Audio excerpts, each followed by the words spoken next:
JonnyPink. I don't know how well you'll be able to hear me with, this is the GoPro that I'm filming on today, the Hero 10, because I didn't want to carry a lot of stuff with this big heavy lens. This is a very old, I don't know how old it is at this point, but it's just my Nikon 70-200 AF-S. You can actually hear the motors in here. We have VR in it. It's an older lens. I've got it adapted on the Z9. I've shot at James's wedding with it and a couple of Christmas events, and I've shot a lot of things with this, and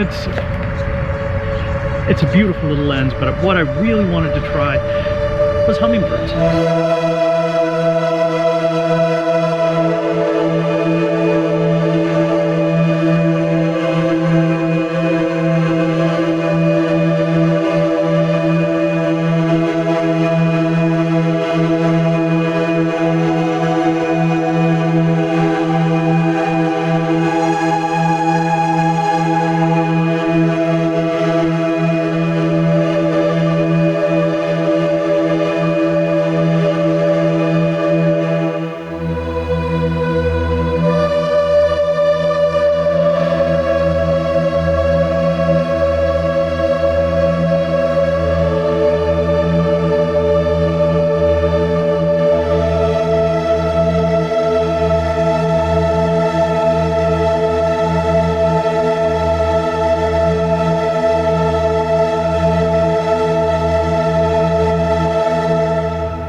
I'm filming a hummingbird just sitting there, but I'm shooting video. I think I have it set on 8K 30 frames a second, H.265.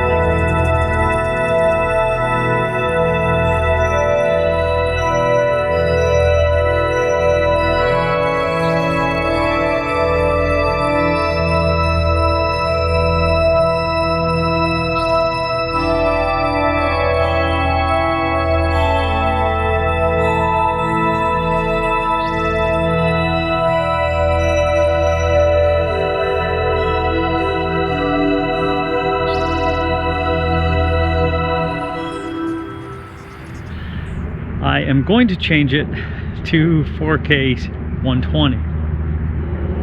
What a neat little bird. Man, I love these things. But this really is just to kind of play with the 70-200. Again, I don't think that 200 is a realistic wildlife lens. It's great for indoors when you want to stand back, and at a 2.8 you can stand way back, and then you're not obtrusive.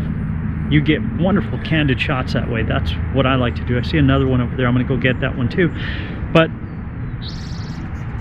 for wildlife, you really need a lot of reach. 400 is just not enough. It's at least 500. If you can get 600, 800, that is where wildlife is much better. Okay, this guy is still sitting here. I'm going to go head that way because the light is coming through and I can see that beautiful little bird over there. Why am I using a tripod for the 200mm? Well, for stable video, number one. And if you've seen anybody that says, oh, when you get these small lenses, take the tripod collar off, that's nonsense, man. Turn it upside down. Well, in the old ones, it gets in the way of your viewfinder. That's nonsense too. I like a full palm on the bottom of it, as much meat as possible on the bottom of the lens. Nonsense. You develop your own style. I like my tripod collar on there. I like it down and resting on my hand so that everything for me is level. That's the way I like it. Let's go shoot that way.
As I was saying, the diversity here is absolutely insane. It's beautiful here, and you don't have to even walk very far. Simply amazing. The highlight for me today has been the butterfly, so hopefully I at least got one of those. Time to bring out the longer lenses, and then once we get into the dragonflies, that's another thing I'm really looking forward to. JonnyPink out today with a very short lens at 70 to 200. Again, I don't think this is a great birding lens, but I wanted to play with it and see how it played with the Z9. 500 I think is the minimum you would want to be for wildlife. That's just my opinion based on what I like to shoot. One thing I like about modern lenses is they have a shorter minimum focus distance, and that's pretty cool. These older ones tend to have a longer minimum focus distance, but that's okay too, man.